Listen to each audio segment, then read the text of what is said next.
He drained the third glass, considering the world and his newfound problems through the unclear filter of the bottom of an empty glass, then looked up as the door swung open to admit a stranger.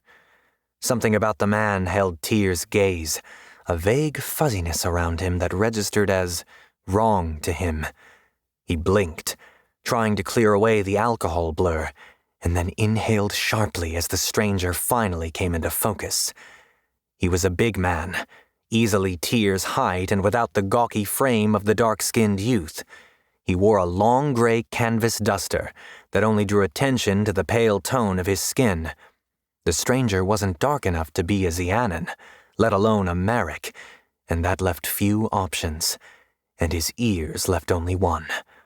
The man's ears were long and narrow, rising out of his rough-cut black hair and pointing backward like sharp knives strapped to the stranger's skull. Only one race was that pale and had ears that long. The stranger was Spahari, one of the magic-wielding overlords of the Unity, one of the bastards who dragged Tyr's father off to war and then broken faith with him after he died. No one else in the bar seemed to find the presence of a Spahari dressed like a long-distance rider odd. They gave the stranger the same once-over they'd give anyone and then turned back to their drinks. Tyr tried to do the same, despite the bubbling anger tearing through him, but the stranger leaned against the bar in the empty space next to him. "Rum and water," the stranger ordered. "Cheap rum, if you please." "What, you don't want the finest in the house for nothing?" Tyr snapped before he could stop himself. "Isn't that what your kind do?" The duster-clad rider turned to look at him with a strange look.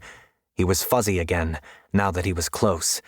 It was like there was someone else superimposed over him, someone Tyr couldn't quite see. "My kind? I don't know what—" "Your lying, filthy, knife-eared kind?" Tyr snarled. "Who come from the sea and lie and betray? Why's one of you stooping so low as to drink water?" "Tyr, what are you on about?" the bartender demanded. "Sir, I apologize for the kid.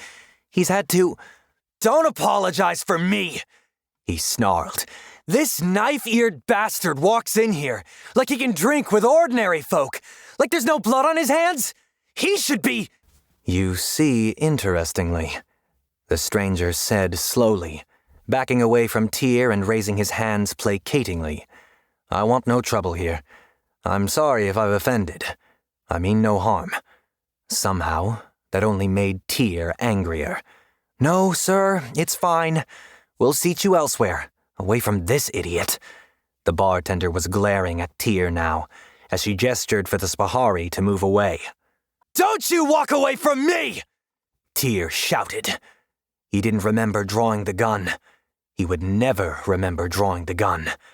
But the quick shooter was in his hand before anyone in the bar could react, still at his hip as he pulled the trigger.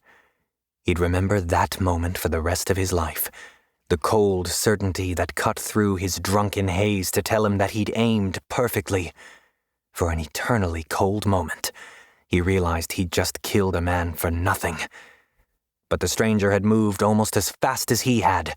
By the time Tyr's quick shooter was clear of his holster, the Spahari had a hand up facing him.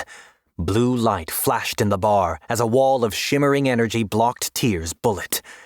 The young man gaped in drunken surprise at the blatant display of magic that confirmed that the stranger was Spahari, despite everyone else's confusion. He never saw the length of wood that smashed into the side of his head.